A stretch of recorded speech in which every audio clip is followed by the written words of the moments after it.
মুর্শিদাবাদে 3টে সিট কি মনে হচ্ছে যে বাম কংগ্রেস জোটের মধ্যে আসবে? অসংখ্য ধন্যবাদ।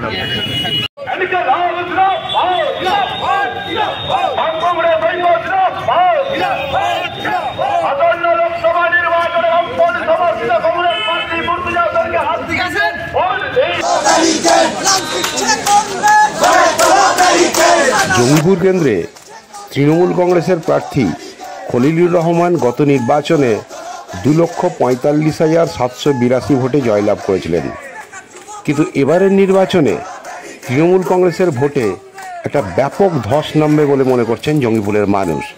তার কারণ তৃণমূল কংগ্রেসের যত এমএলএ এমপি আছেন এই চত্বরে তারা বেশিরভাগই বিড়ি কোম্পানির মালিক, আর এই বিড়ি কোম্পানির আভ্যন্তরীণ দ্বন্দ্বের কারণেই এই ধস বলে মনে করা হচ্ছে। জঙ্গিপুর লোকসভা কেন্দ্রের অন্তর্গত 7টি বিধানসভা কেন্দ্র হচ্ছে সুতি, জঙ্গিপুর, রঘুনাথগঞ্জ, সাগরদিঘি, লালগোলা, খড়গ্রাম এবং নবগ্রাম। সুতি বিধানসভা কেন্দ্রের বিধায়ক তৃণমূল কংগ্রেসের ইমানি বিশ্বাস। ইমানি বিশ্বাসের ভাই শাহজাহান বিশ্বাস নির্দল প্রার্থী হিসেবে খলিলুর রহমানের বিরুদ্ধে দাঁড়িয়েছেন মূলত তাকে হারাবার জন্য, এবং তিনি প্রচুর অর্থ খরচ করে ব্যাপক প্রচার চালিয়েছেন। সাগরদিঘি কেন্দ্রের বিধায়ক তৃণমূল কংগ্রেসের বাইরন বিশ্বাস।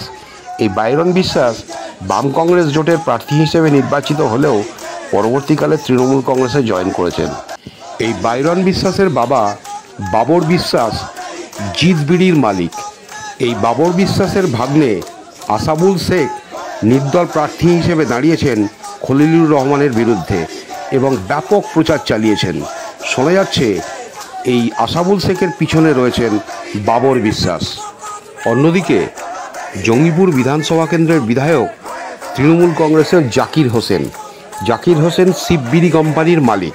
জঙ্গিপুরের আকাশে বাতাসে কান পাতলেই শোনা যায় জাকির হোসেনের সাথে নূরবিড়ি কোম্পানির মালিক খলিলুর রহমানের সম্পর্ক আদায় কাজ কলায়।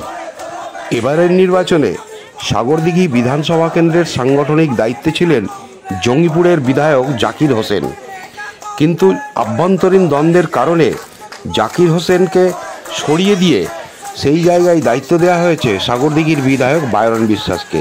খলিলুর রহমান এবং জাকির হোসেনের যে দ্বন্দ্ব, সেই দ্বন্দ্বের কারণেই সাগরদিঘি থেকে জাকির হোসেনকে সরিয়ে দেওয়া হয়েছে বলে জঙ্গিপুরের অধিবাসীগণ মনে করছেন। অন্যদিকে বাম কংগ্রেস জোটের প্রার্থী মুর্তুজা হোসেন অত্যন্ত মার্জিত, শিক্ষিত এবং সম্ভ্রান্ত পরিবারের সন্তান। মুর্তুজা হোসেনের দাদু আব্দুল সাত্তার লালগোলা থেকে 9 বারের জয়ী বিধায়ক। তিনি কংগ্রেস আমলের সেচমন্ত্রী ছিলেন, গৃহমন্ত্রী ছিলেন এবং বামফ্রন্টের আমলে দীর্ঘদিন বিরোধী দলনেতা ছিলেন। লালগোলার ভীষণ জনপ্রিয় একজন মানুষ।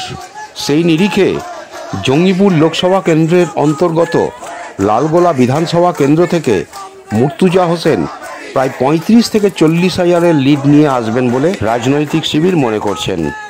অন্যদিকে জঙ্গিপুর লোকসভা কেন্দ্রের অন্তর্গত সাগরদিঘি বিধানসভা কেন্দ্রে বাইরন বিশ্বাসের বিশ্বাসঘাতকতার কারণে সেখান থেকে 15 থেকে 20 হাজারের লিড আসবে বলে রাজনৈতিক শিবির মনে করছেন। জঙ্গিপুর লোকসভা কেন্দ্রের অন্তর্গত খড়গ্রাম এবং নবগ্রাম এই দুটি বিধানসভা কেন্দ্র বরাবরেরই বামপন্থীদের ঘাঁটি বলে মনে করা হয়, এবং নবগ্রাম থেকে প্রায় 10 থেকে 12 হাজারের লিড আসবে বলে রাজনৈতিক শিবির মনে করছেন।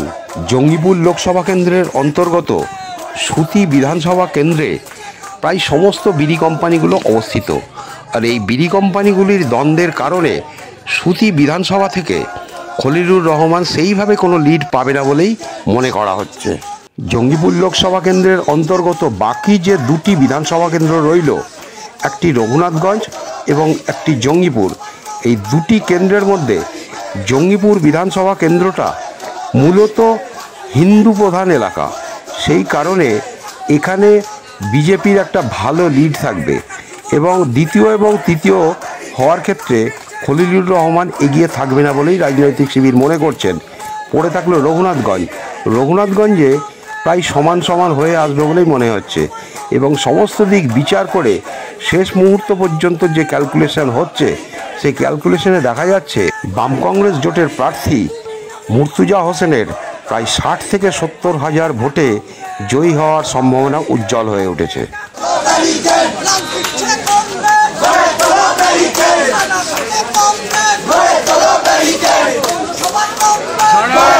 কেন্দ্রে পুরো কেন্দ্রে আপনি রেসপন্স কিরকম পাচ্ছেন? ভালো সারা আছে। আচ্ছা, এই রিসেন্টলি যে ওষুধের দাম বাড়লো, বয়স্ক মানুষদের অসুবিধে হলো, এবং চারিদিকে যে দুর্নীতি, ইলেকট্রাল বন্ড থেকে শুরু করে চাকরি চুরি, কয়লা, গরু, বালি, সমস্ত চুরি, এর বিরুদ্ধে জনমত কি বলছে? সাধারণ মানুষ কি বলছে? মানুষ ওষুধ নিয়ে মানুষ না বিশ্বাস, 100 টাকা ওষুধ 250 টাকা হয়ে গেছে। আচ্ছা, তারপরে এইসব বড় কেলেঙ্কারি, যে বন্ডের কেলেঙ্কারি, সেটা একটা আন্তর্জাতিক কেলেঙ্কারি, মানুষের মুখে মুখে চর্চা হচ্ছে এবং মানুষ তাদেরকে এখন প্রত্যাখ্যান করার চেষ্টা করছে। মুর্শিদাবাদের 3টে সিট কি মনে হচ্ছে যে বাম কংগ্রেস জোটের মধ্যে আসবে? একদম 3টা সিটই আসবে। অসংখ্য ধন্যবাদ আপনাকে।